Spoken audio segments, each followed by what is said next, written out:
Hello, everybody, and welcome back to the final game of the Day 2 broadcast of Week 5 of Victory Road World Cup of VGC, sponsored by Elgato, GG Tour, and Metafi. My name is Evan, and I'm joined by Hayden McTavish, and we have seen three really explosive and really quick games just now, and can't wait to jump into this final one for today.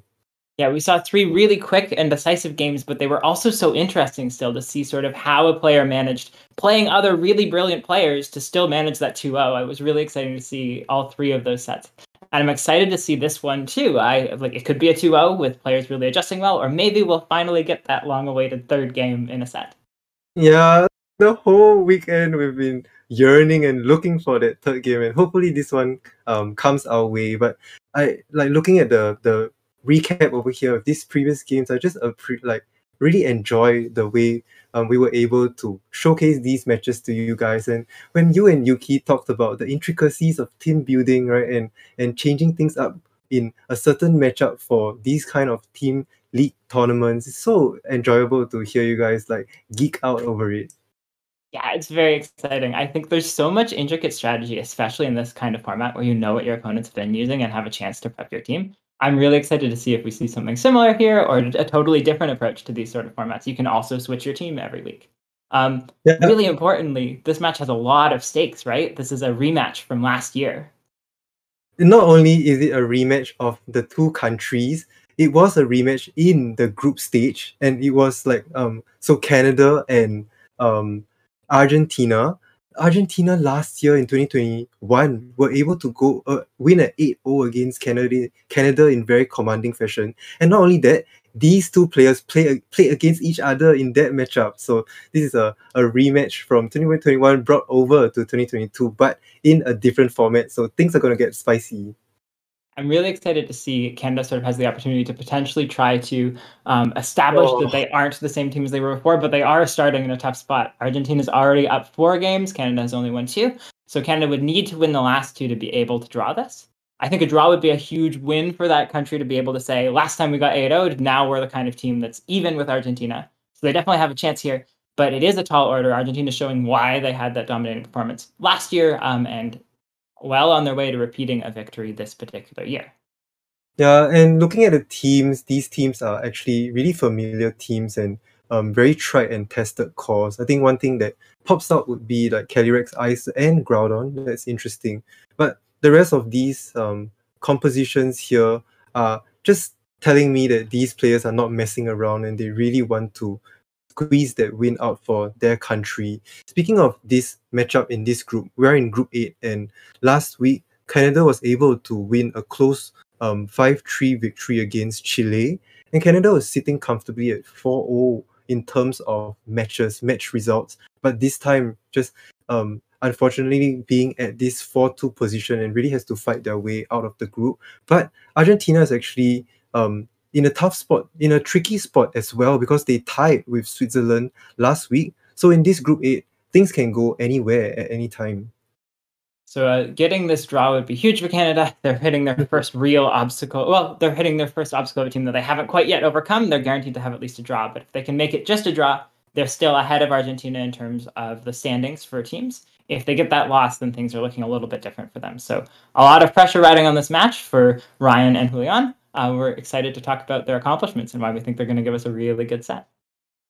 So from Ryan's end, he's a good friend, and we all know him as Sableye VGC. Here are his accomplishments from previous years: 2019 top 8 at Collinsville Regionals, and also 2020 top 16 at Atlantic City Regionals. So doing well in the North America region, and in this year, managed to get a good result in one of our Victory Road tours with over 300 players. So that's impressive, getting top 16 there. So from Julián, from Argentina, sorry, he did well in previous years as well, in 2018 and 2020 with an Uruguay special event top 4 and Players Cup top 8, so doing well in an online event. Both players were World Cup competitors last year. From Ryan's side, his record was 2-2, so not too bad. And then Julián's side, he played a few more games and then ended up with a record of 4-2, and that's positive. And these players are just no strangers to these league formats. Yeah, exciting to see two veterans in the format coming in and trying to get a different outcome than last time for Ryan's side, or Julián trying to repeat that 2-0 victory. We're seeing some really interesting teams heading into this. We've got Zacian and Kyogre versus Yveltal and Groudon, and then a totally different supporting cast. We've got a Bronzong on Julián's side, pardon. We have an Incineroar, a Regieleki, and a Venusaur, and we have a matching Venusaur on Ryan's side, as well as two Genies. We've got the Landorus and the Tornadus, and we've got a Torkoal sitting down, facing down that Bronzong. So some really interesting picks from both sides of the field. Yeah, and in between breaks, Hayden's always telling me that you're always so excited to see 4 different restricteds coming out on the field, and a lot of intricacies at play here, and this is definitely an interesting matchup. The Sun's going to be pretty prevalent with both Torkoal and Groudon, but having the Kyogre could be interesting for Ryan. A quick shout out here, notably these two teams have been piloted by a player named Philip Itjak. And last week or the week before, Stefan and Hayden yourself, you casted a match with this exact team of the dual weather with that Landorus mode and that Tornadus. So it's interesting to see the team in action again, and I get to cast it with you this time. But just shout out to Philip, because Philip from Poland is currently sitting at 4-0. He used this team twice already, and you guys casted the game between him and Nicole. So right now we get to see it in the hands of a different player and get to see different play styles here, as we do see the leads come out. The same teams as before, different play styles. We're seeing Landorus and Zacian come out on the bottom versus Regieleki and Incineroar. So a whole lot of Intimidate coming out, probably doing a little bit more on Julián's side than on Ryan's side. But that Landorus sitting here in a phenomenal position to threaten that Regieleki and that Incineroar. Yeah, the Incineroar Regieleki lead, something that's really common in this generation, and kind of not going for the trick room strategy on Julián's side and going for offense, but having to stare down that Landorus. Things get really tricky with both Incineroar and Regieleki being weak to Landorus. So I'm curious to see if there are any Dynamaxes here, but no Dynamaxes as the Regieleki goes for a turn 1 Protect. So no turn 1 Dynamaxes, unlike the last set we cast. A lot of conservative play with Protect. We're going to see this Earthquake go into this Incineroar, going to do some decent damage, reveal whether or not it has that Shuka Berry. It looks like it does not. And then this Incineroar is going to have a chance to retaliate. Did it go for that Zacian? Will it just attack into a Protect, or will it get a parting shot off on that Landorus? And it looks like it does. So this Landorus was threatening, but now it doesn't have quite as much attack to be able to do a lot of damage this next turn. Yeah, so Landorus being brought down to -2, and Julián correctly calling the potential Earthquake play into both Pokemon weak to ground, and protects the Regieleki for 1 turn, gets to buy a turn, right? And in this second turn just puts on so much pressure against the Zacian, and with the potential of the Incineroar being switched in, I think Regieleki might not have to worry about the Landorus doing that much damage. Yeah, there's a whole lot of work going into reducing the attack damage on this Landorus. And we've also got this Venusaur in, so it could potentially just go for Sleep Powders or Vine Lashes, and this Landorus has lower attack, so there's not as much it can do about that. We're going to see Ryan pivoting into his Venusaur, both of them sort of facing down, and we're going to see, it looks like Julián's committing a Dynamax. Presumably on this Venusaur, going to set up some Vine Lashes or something like that.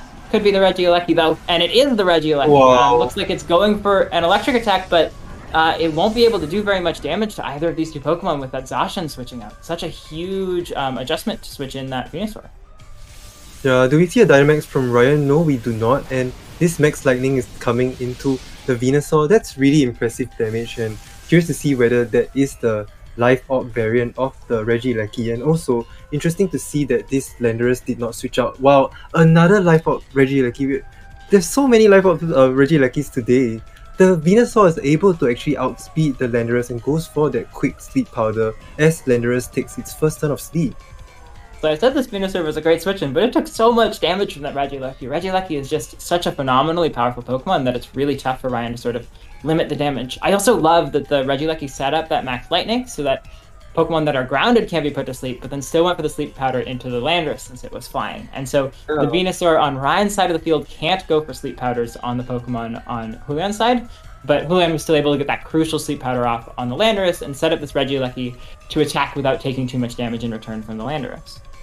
Yeah, there's been so many turn 1 Regieleki, or more or less early game Regieleki Dynamax. You do see a helping hand helping out this Regieleki, trying to just ensure that KO with the Max Lightning. Like perhaps if the Venusaur were to switch out, then you get good value out of that too. So that's not too bad. And Landorus actually takes another turn of sleep. I also want to mention that, you know, with Landorus on the field, then Julián just knows that there is no good switch in to a live out Regieleki. Transistor boosted so much damage, and correctly just goes for that play of going for the Max Lightning in the partner slot of this Landorus. Yeah, I think that's a brilliant point you're making, that when you have the Landorus on the field, you don't have the same switch-ins to Regieleki, and then you also have the chance to reduce the attack on that Landorus and put it to sleep. And so this poor Landorus that is built to be a Regieleki counter has just been sitting on the field and not being able to do that right now. And this Zacian, it looks like it might just have to go for a Protect because it doesn't want to be knocked out by this last turn of the Regieleki. Yeah, forced to Protect here, even with the potential of the helping hand, right? But Julián thinks one step ahead. Now switches the Venusaur into this Incineroar to be able to provide fake out pressure on the next turn. Zacian goes for the Protect here, and does Landorus actually wake up, and does Regieleki go for a different move other than Max Lightning? No, it's going for Max Lightning to just do as much damage as possible. That's the impressive damage through the Protect. And I want to see what Landorus does, but that's another turn of sleep that it has to burn. That's so tough, getting the sleep powder into the 3 turns of sleep. Ryan hasn't been able to capitalize on sort of using this Landorus nearly as much as he would have wanted to against that Dynamax Regieleki. And really brilliant play by Julián to put himself in position to leverage this Regieleki. A whole lot of pressure, as you mentioned, with that Incineroar switching in and having the fake out, and so much Intimidate. So going to be a tall order for Ryan to figure out what tools he still has to potentially win this game. Yeah, I think from Julián's end, using the Incineroar to fake out the Zacian into a powerful electric type move into the Zacian is safe, right? But you like the only way out would be for the Zacian to double protect. The Landorus, we see from Ryan checking the stats there that it is at -3 special attack, feels forced to switch out, so it does so and brings in the Kyogre. I think the bright side from Ryan's end is that he still has that option of Dynamaxing, so I just want to see how Ryan is able to maneuver out of this position, as we do see the Regieleki go straight for the Rising Voltage, and there are no fake outs, and Incineroar is able to go for a parting shot here into the Kyogre. What a read by Julián. Yeah, such a phenomenal game here, because that can't go away. This Kyogre is going to have -1 special attack the whole rest of the game. There's no Pokemon for Ryan to switch out there. And so this sort of potential threat of a Dynamax Kyogre is really decreasing. And even just trying to go for Water Spouts, if you can get some Airstreams up with the Landorus, they're all going to be doing so much less damage now. Definitely a phenomenal adjustment from Julián to recognize I don't need Fake Out. I just want Incineroar to be able to come in later whenever it needs to. Yeah, and we can see from the 4 Pokemon reviewed from Ryan's end that he did not bring the Torkoal, and it's also quite precarious because Julián actually has his own Venusaur, so bringing the Torkoal will then allow Julián's Venusaur to go fast as well. So having to try and finish out the game with this Landorus and Kyogre, I think this is really tricky, and we get to see some speed interactions here. It's interesting to see that the Venusaur on Julián's end outspeed the Landorus to just go for that sleep powder earlier. So it's really tricky to maneuver, right, in this kind of situation when you have the Venusaur always threatening sleep powder onto your team. We have absolutely this speed interaction is so crucial that the Landorus is slower, but Ryan's managed to position himself into the situation where the Landorus has already slept for 3 turns. We know that it'll wake up this turn, but the Venusaur can't put it to sleep because it already has that sleep status. And I think that's just brilliant play from Ryan to make sure you cannot sleep powder me this turn. Maybe you can bring in an Incineroar, you can intimidate me, but I know this Landorus is going to be able to get off an attack. And I think that's just brilliant positioning from Ryan. Yeah, with that Protect earlier from the Zacian, the Landorus is able to kind of survive all 3 turns of Max and also all 3 turns of Sleep. So it does make sense to Dynamax the Landorus, as we do see it go for it here. His eyes are closed, but he's gonna wake up definitely. But Julián thinks a step ahead again, brings the Incineroar in to keep this Landorus in check. Yeah, and Regieleki going for Protect, so it can't get knocked out this turn either. We'll have to see if Ryan went for that Airstream to get some speed advantage, or tried to take out that Regieleki, because the Kyogre protecting, anticipating the attack from the Regieleki. If this is a Max Quake into the Regieleki, then now there's no KO, and this Kyogre's in so much of a threatened position here. Regieleki only takes about half of its remaining hit points, and that's such a huge read from Julián getting that protect off. Man, Julián is just one step ahead every turn of the game, right? It's so cool, like making sure you don't the Regieleki doesn't go down. The name of the game for him is just always to keep that Regieleki alive, to dish out damage to Landorus partners. It's what we call the all my friends are dead syndrome. It's kind of working. And bringing this Incineroar, doing two things, right? Providing fake out pressure and intimidating that Landorus, just allowing the Regieleki to survive. This is so commanding, and it's interesting to see that the Regieleki bounced its way, attacked its way through electric terrain. Electric terrain is even gone now. Yeah, so one benefit that Ryan does have is that electric terrain is gone and Kyogre has a special defense boost. So might be able to take something like a Rising Voltage without too much trouble. It really doesn't want to take that damage though. And this Incineroar can just pivot out and come back in, so this poor Landorus is going to have a tall order doing damage. And the sun's up too, so poor Kyogre is going to have a really... There's so much difficulty from Ryan's side to be able to still do damage with just these last two Pokemon on the field. Oh, Kyogre goes for the double protect. I mean like the obvious play would be, use Incineroar to fake out into Kyogre, right? And then go for damage. Unfortunately, Ryan does not get that double protect. And that Volt Switch is just so powerful with the Life Orb and still allows Julián that opportunity to switch out and get some good positioning from this next turn onwards. This Regieleki spent 7 turns in front of a Landorus almost, and it's still alive somehow. And this Incineroar came back in. That's like the 4th or 5th Intimidate on this poor Landorus, and Airstream's not enough to pick up that KO. So you've got the fake out pressure, and there's only one more turn of Dynamax left for Landorus at its -2 attack. Julián just playing this phenomenally to be able to position things well when Ryan's down to the last 2 Pokemon and making sure that they can't do enough damage, and you keep your offense in play with that Regieleki still being around. Yeah, just masterful play of the Incineroar, always being able to threaten that fake out on the partner of this Dynamax Pokemon. So even if it goes down to Max Quick, that's fine, right? You do get a lot of pressure in terms of fake out, and I think Groudon will essentially get a free move off.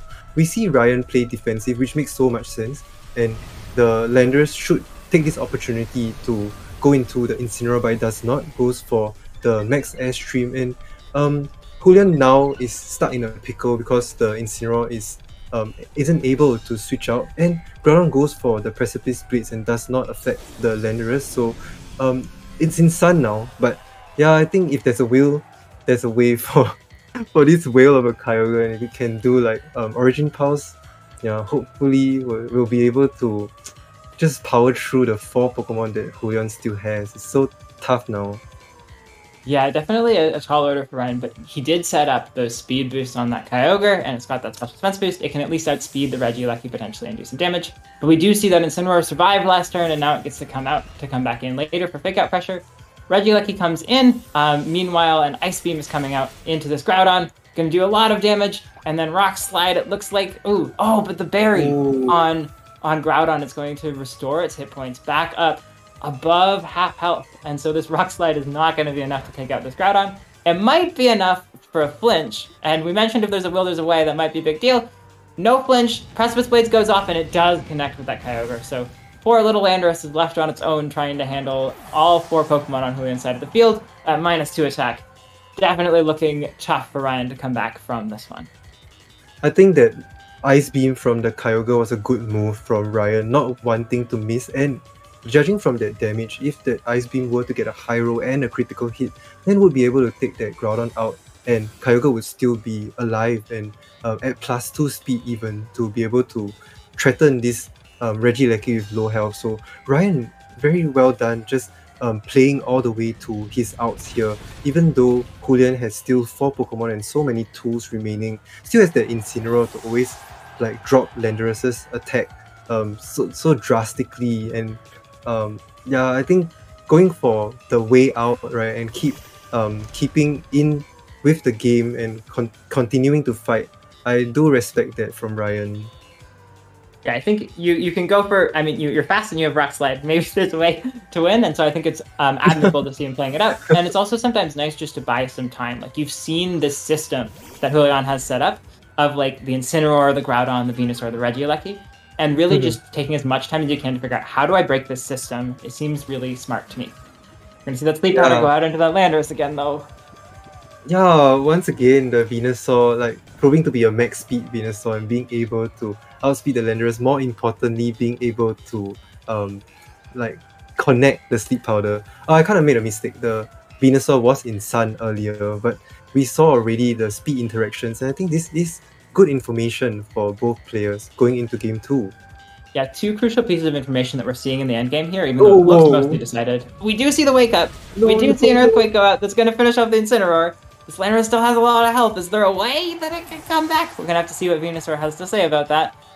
Going to be a Leaf Storm into this Landorus that we know has the Assault Vest and a Special Defense boost. That's not a lot of damage, actually. It's going to be sort of...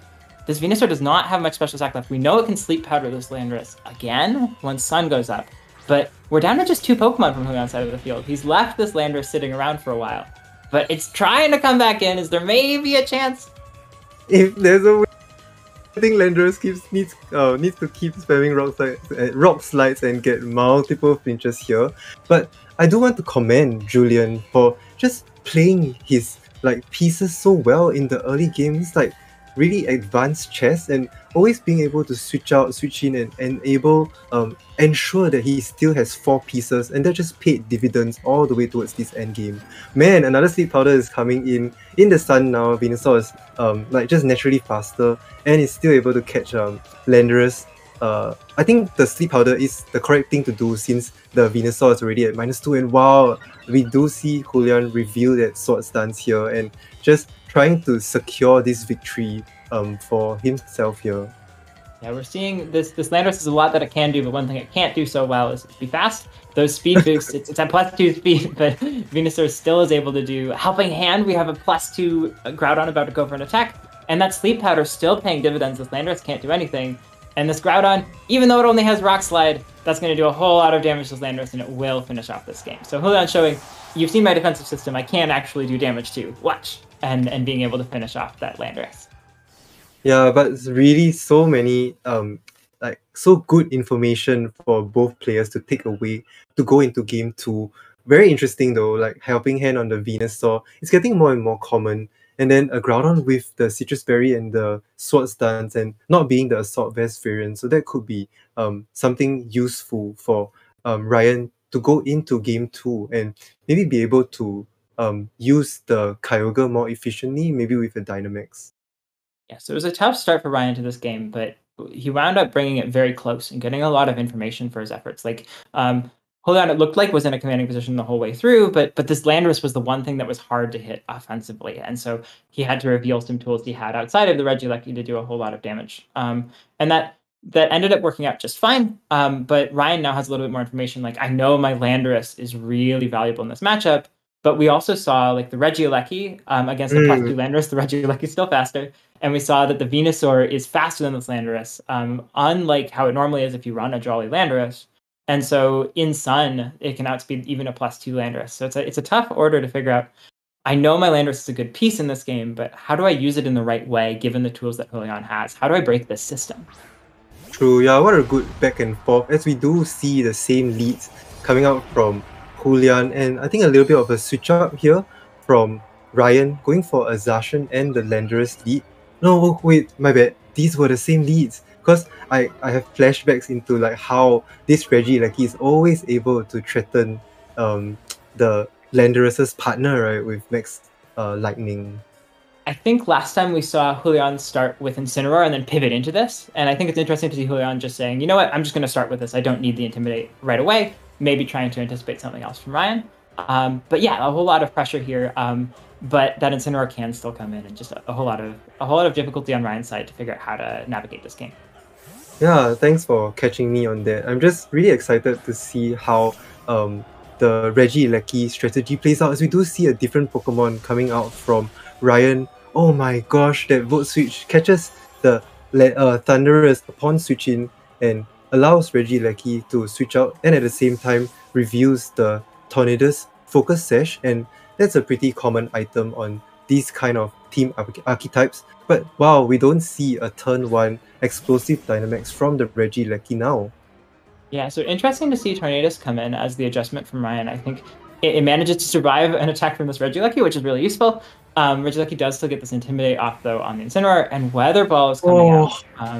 Going to be able to finish off that Tornadus. So this wonderful adjustment from Ryan to set up that Tailwind and try to get that speed advantage ends up not working out.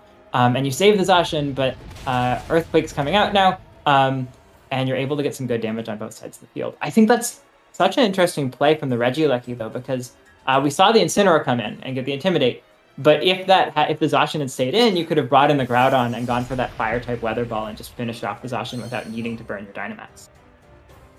I think Julián had to sort of adjust his game plan or this idea of that first turn play along the way, since the Regieleki was able to move first and then vote switch out. So if the Zacian were to stay on the field, then maybe Julián could switch into a Groudon to enable the Venusaur to go for the Fire-type Weather Ball.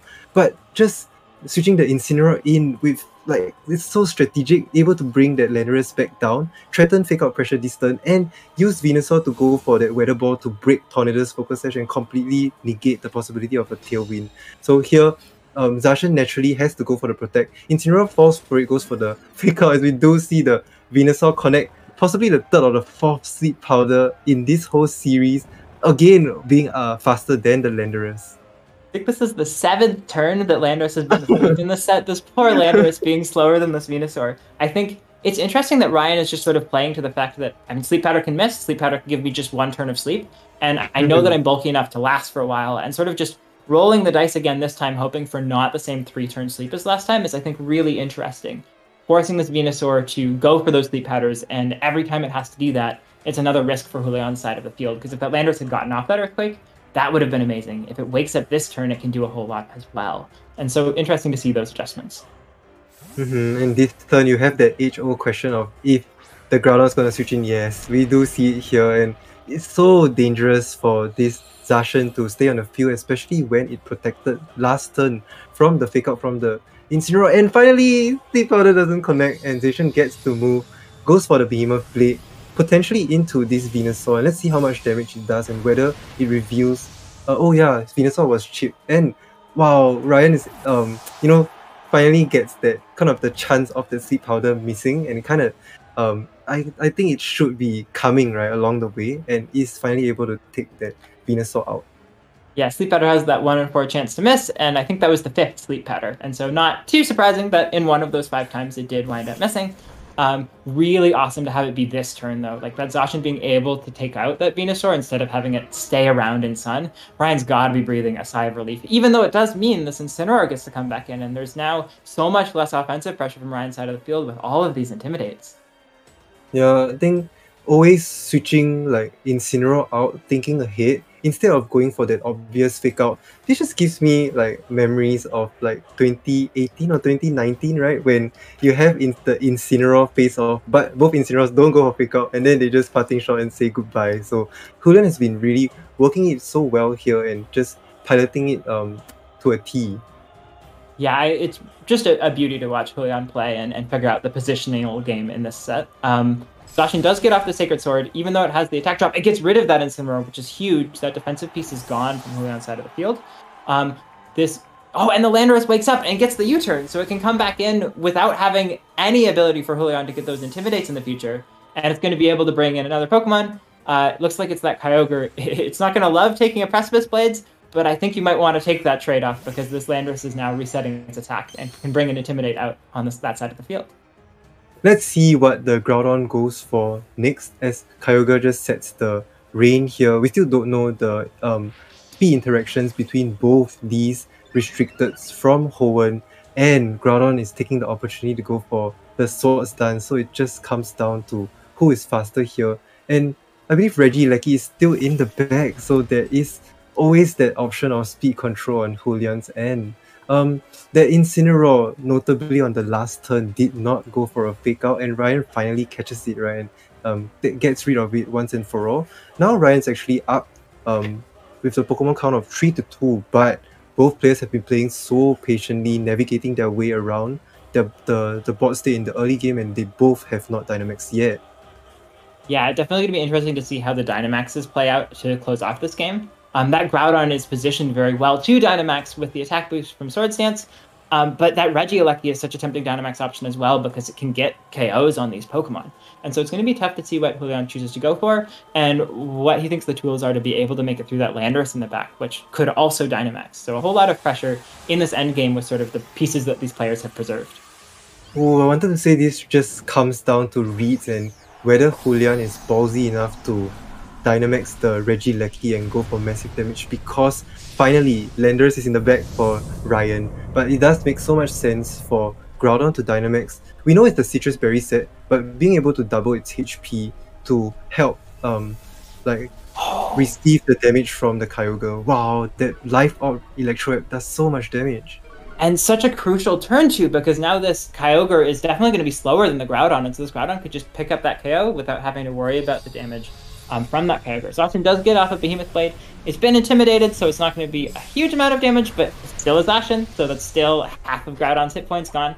And that's one. Oh, but with that Citrus Berry, Groudon's going to be more at like 60 or 70% now. So Groudon in a decent position, sort of weathering the storm, and able to go for a Rock Fall. Just going to be able to take out that Kyogre before Kyogre had a chance to move. What a brilliant Electro Web from that Regieleki. Yeah, but that makes sense. Like Regieleki is bound to have some speed control options for Julián's team there, but also good call from Julián not to blatantly go for a Max Quake into a potential switch in from the Landorus. I was kind of doubting the damage, and like I thought Kyogre's bulk could be enough to survive both the Electro Web and the Max Rockfall combination, but man, that Life Orb just came in so handy for the Regieleki, and Kyogre just goes down like that, and Ryan is just left with that Landorus as a Dynamax option, and Zacian is like kind of at -2 attack now, right? I think, or really severely weakened in terms of attack, and it comes down to these 2v2, and wow, I just want to see how this ends.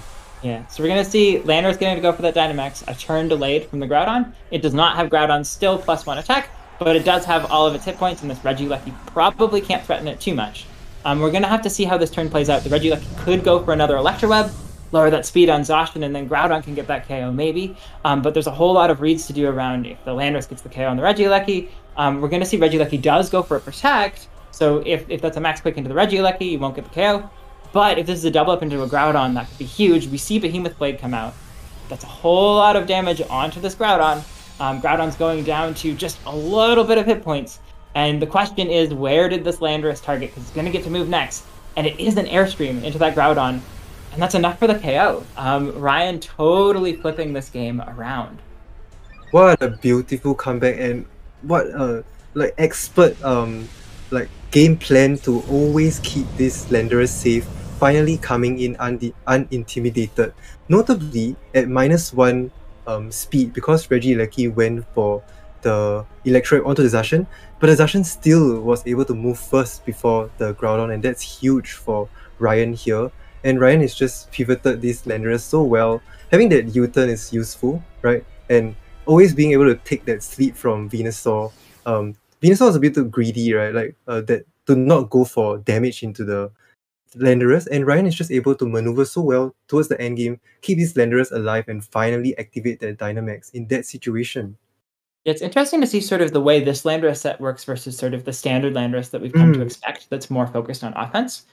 This Venusaur kind of had to go for Sleep Powder. We saw it try to do a Leaf Storm in game 1, and it did like some damage. It did like a quarter, but it wasn't quite enough to be like super threatening, and then the Venusaur lost its offense. And so it's interesting for sort of both players to identify if this Venusaur can hit a lot of Sleep Powders, it's doing a whole lot of work and it's slowing down Ryan enough that Julián can win. But if those Sleep Powders miss, then it's a totally different game. And so it's going to be tough for both players to see, can they adjust to sort of find a way to not be relying on getting like quick wake-ups from those Sleep Powders versus getting those Sleep Powders to hit? Or is it going to come down to like both players trying to just manage those dice rolls as well as they can? Man, so enjoyable to hear you explain all these intricacies. And Hayden, we get a game 3. Let's go. Yes, we did. We asked for it and we got it. Thank you for missing that sleep powder, Venus. So sorry. I know. I wanted to see a game 3, and I'm excited to see either player potentially win. And also a huge benefit for Ryan too. I think there was an 0-2 loss last year when they played, and so getting it up to that 1-1 and showing that like these players are really neck and neck, unquestionably, is really a nice little psychological victory. Oh, we see the like, okay, because Ryan for 2 games in a row has not brought Toko, right? That could be an idea for Julián to go for Trick Room. In my research, Julián has been using consistently Trick Room teams for the first few weeks of this World Cup run. So, wow, bring this Bronzong against the lead that Ryan led earlier with this Zacian and Landorus just poses a lot of interesting questions, and it's so cool to see this game going a different direction. I'm so excited to see the Bronzong. We got a game 3, we got a Bronzong, so much is happening. Definitely an interesting adjustment from Julián not to bring that Regieleki at least as the lead. I think it's interesting to see maybe you want different offense coming out. Oh, and Landorus is actually going to switch out right away into that Kyogre. So a totally different game plan from both sides of the field as they try to figure out how is the Trick Room game going to work out. Man, we're seeing the best of 3 in full effect here. The Zacian actually does not, sorry, the Incineroar does not go for the fake out into the Zacian. Zacian actually picks up that 1-hit KO. Oh. Wow, that's a critical hit onto the Incineroar, since Incineroar already intimidated the Zacian, but Bronzong is then free to set up that Trick Room. And with this like Kyogre switch in, I think Julián can kind of guess that, oh, maybe that Toko is not in the back, and this is all going according to plan for Julián in this game. Yeah, so that Incineroar going down is a really big benefit for Ryan, but it means that Julián gets to bring in some Pokemon under this Trick Room. And if this Kyogre is trained to be very fast, as it might be on a team with a Tornadus, it's going to be tough for this Kyogre to handle sort of the potential for a Vine Lash or something else from this Venusaur. So some nice damage from Ryan, but a whole lot of positioning games to try to figure out, especially because we know, although Julián doesn't yet know, that there definitely is no Torkoal in the back. And this poor Tornadus is stuck in Trick Room. Wow, there's just so many mind games coming out from these 2 players here. Whoa, what? No! Speed Swap! That's something that we didn't see in Philip's team. He wrote a team report on Victory Road as well, and wow, the Venusaur was able to be at Bronzong's speed and go for more sleep powders. This time, managing to hit 1, but doesn't catch the Zacian. Ryan correctly just moving with both, like getting the Zacian to move here and does so good damage into the Venusaur with Beamer Blade, but just isn't able to take it out. Yeah, so Venusaur getting off that sleep powder. Tornadus isn't going to be able to do anything for a while, but that Behemoth Blade into that Venusaur is amazing. This Venusaur no longer has as strong of a maxing option. This Zacian could try to just weather the storm of sleep powders because Weather Ball is water type, not fire type, and it does manage to dodge a sleep powder again. This Zacian just dodging sleep powders left and right. But that Bronzong getting the Iron Defense up might be really big for the rest of the game. It's going to be hard to do damage to that outside of the Kyogre. We do see the Behemoth Blade coming out. Probably going to be a KO on this Venusaur, and Julián down to 3 turns of Trick Room, or 2 turns of Trick Room left, I believe, and just 2 Pokemon left. You have the boost on the Bronzong. Maybe there's a way around this. Tornadus is just sitting around asleep, but it's definitely the onus is on Julián to figure out a way to turn this game around. Yeah, my goodness, what a crazy match so far. What a wild ride, and so many emotions coming out. The Venusaur, unfortunately, it isn't able to go for that sleep powder. You did mention earlier, right, with that the way this Venusaur is being played on Julián's side, going for the sleep powder kind of is more beneficial most of the time, since you can't do significant, meaningful damage into both the Tornadus and the Zacian on the field here. For Julián, Trick Room turns are really running low. I think there are only 2 more left, so bringing the Groudon here and just being down to 2 Pokemon against Ryan's 4 Pokemon. Let's see if this Groudon is able to use Dynamax to clean up the game as quick as possible, since time is running out, and while Ryan still has switch-ins to Max Quake. Yes, so the Landorus coming in, getting off that Intimidate, the sort of standard defensive play. Groudon does get that Swords Dance off because it was not threatened this turn. So it's at +1 attack, not -1. And that Bronzong has +4 defense. It has 3 times defense. It can do so much damage with these body presses now if it has that. Tornadus does wake up. Unfortunately, Tornadus is not built for handling Trick Room, and it's just going to get an Icy Wind off. That is some wonderful damage on that Groudon, which is a pretty big deal, especially because that might reduce the amount of hit points this Groudon has in Dynamax, but definitely tough for Ryan to be able to find the damage. We sort of see the defensive play to try to get through the last few turns of Trick Room, but both of these Pokemon are phenomenal offensive threats with sort of the double setup turn this round. I feel like Ryan is really playing towards the Kyogre endgame. There is still one last turn of Trick Room, so Julián is just running out of time and has to just do as much offense as possible. Was really patient to go for the Swords Dance of the previous turn, and wow, it's still not clicking the Dynamax button. Here comes the Rock Slide into the Tornadus, bringing it down to the Focus Sash, and I'm curious to see what the Bronzong does next. Body Press coming out into that Landorus, not enough for that KO. There's a big question though. Rock Slide came out, will things flinch? No, the Landorus gets that U-turn off. It did not flinch, and because Trick Room's still up on this last turn, it gets to bring this perfectly safe switch into something like that Kyogre. And now, the turn that Trick Room goes down, Kyogre is on the field, in its weather, and ready to Water Step. Yeah, Ryan. Go ahead. Go ahead. Sorry. I was just going to say we're going to see this Tornadus go for something, probably not anything too consequential. It might just flinch, and it does. Oh! Go ahead. Oh! Yeah, but that's fine. Like, Tornadus doesn't have to do any moves here. I think maybe another Icy Wind would do significant damage, but I just want to congratulate Ryan finally to get into this position of Tornadus Kyogre. Yeah, let's go! So, right now, just being able to dish out so much damage with just the pure Water Spout, and earlier with that Tornadus, like, managing to wake up and just going for a Hail Mary Icy Wind does just ensure that Ryan's Kyogre will always move first. Ryan's going for the Dynamax here, and I do understand that because you have to remove the option of going for Trick Room entirely. So I think going for the Max Geyser instead of relying on a spread Water Spout is the correct thing to do into the Bronzong. Julián actually plays defensively here. Let's see if this Bronzong is bulky enough. Yeah, it's all on this Bronzong. Can it survive a Max Geyser? That Hurricane is doing a whole lot of chip that might totally change this calculation. Also getting a confusion, so this poor Bronzong is going to have to attack through that, but this Max Geyser might just finish it off. That Hurricane doing so much work that this Max Geyser is definitely a KO. And that, with the critical hit. Not sure if that mattered. That's definitely tough for Julián to see, like, all the cards falling against him in this second to last turn. But Kyogre getting that Max Geyser off and able to sort of finish off this game shortly.